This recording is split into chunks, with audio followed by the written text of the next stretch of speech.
Today is the day. We trained for months with a simple competition. I look over at my sister Petra as we prepare for the race of our lives.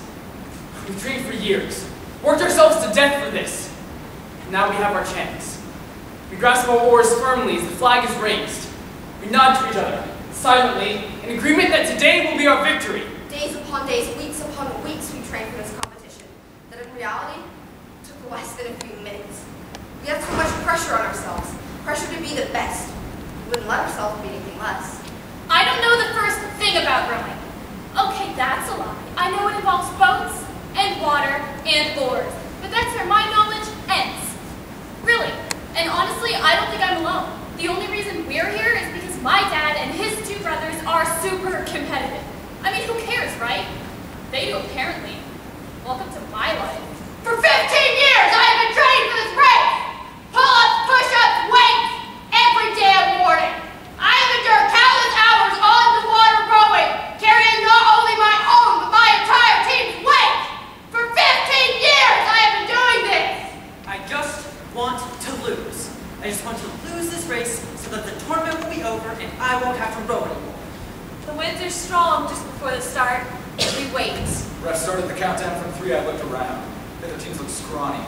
Their arms like sewing needles, their upper bodies thinner than paper. I looked at my team and I thought, we got this. I waited, hunched over the oar, muscles tense, my eyes focused on the starter. Maybe if I jam my oar and use it as a brick. But they'll know. We'll just have to row really, really badly. Oh God, we're starting. Please be faster than us. Please be faster than us. 3, On your mark. 2, Get set! 1. The referee, Jordan, or Jamie, or whatever her name was, blew the whistle, and we raced. We're off! Pushing our oars as far into the water as the current will allow, pulling them back to we throw it behind us, straining forward against the wind. I turned my rowing buddy. He and I had no experience rowing, so they stuck us in the back where we couldn't do much harm. Oh, it's too late now. There's no time to back out. Our boat feels heavy like it has no hydrodynamics at all. But we make up for it in sheer power. Our arms bulge and our shoulders strain as we push, pull our way through the water. Race begun. We're totally out of sync this time, and it's not just me, it's everybody. Can't even blame it on Kristen. We're all pulling, can't seem to find a rhythm. It's a miracle we even go in a straight line the way we're pulling. Pace abysmal. Jam the oars through the water. Feather them. Pull back into starting position. I don't even need to compare my stroke to Petra's to know that we're in sync. Our boat knifed through the water at top speed. But the other boats knew what they were doing. Then the race actually started.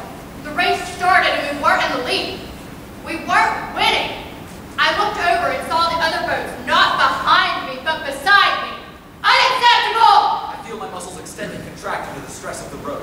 I know the way my back and shoulders tense, and my whole body becomes a machine for the duration of that short race. When I row, I am a machine. I moved my paddle in a constant circular motion, pumping it back and forth. With each push, we moved a tiny bit forward, and with each pull, we lost valuable time. I'd never worked that hard at anything in my entire life. Well, at least not at anything physical. I looked around and saw the other teams neck and neck with us. I lost myself in the rhythm of the oars. So Dad had us practicing for weeks. He called up Mom's side of the family and bribed them to come help out.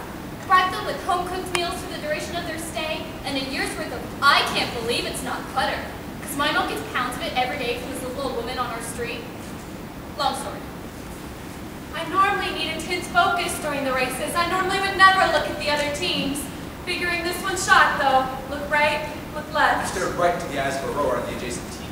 We just stayed like that for a while, just staring, rowing, pushing, pulling, staring. Oh God, why did we have to choose to be in the middle where we can see the glaring competitive faces of everyone around us? The initial burst of speed had only managed to keep us in the race until this point. But it was still anyone's game. Rhythm. Rhythm is important, but so is speed.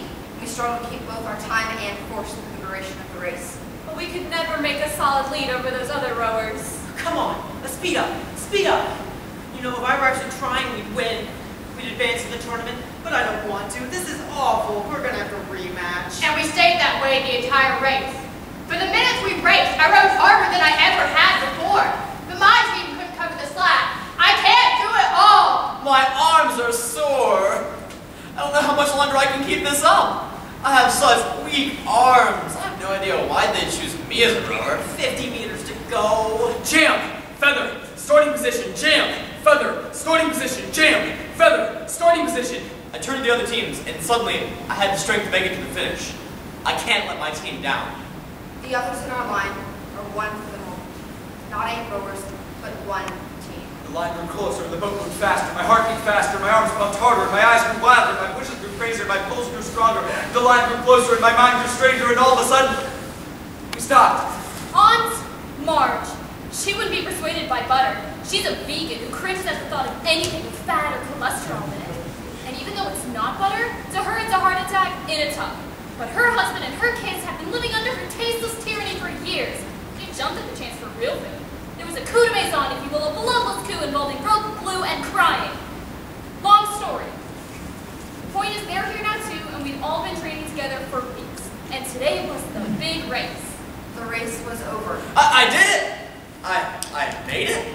Look around to see the other teams in silence. The race ends, and the judge shrugs, and I couldn't blame her either. It would be a moral failing of hers to give anyone gold like this. Or silver, or bronze. Hell. We tied! Wait, that means We've won! Well, as did the other 2 teams, but that's not important, of course. We won, yes! All the teams tied. All of them. No winner, no loser. Really thinking about it, the tie doesn't just mean nobody lost. Look around. Handshaking, posturing, dancing. we didn't lose! We didn't lose! Somehow, the weight of the paddle, the strain of the water trying to hold us back, it all feels so much more magical when... We tied. A tie. We all lost. And in the spirit of there being no I in team, we shook hands. In keeping with the expectation of conformity, everyone shook hands and celebrated. But in the end, everyone is a loser! Including me. We gained no ground. We lost no ground. A tie from start to finish, some would say. Medals or not, it was still worthy of a victory dance. I do love my victory dance. Not many people can do it without falling over, and on the beach, it lets me burrow my way down into the sand just a little, so it really looks like I'm sinking lower and lower into the ground. It amounts to a nice effect. At least it feels like it does.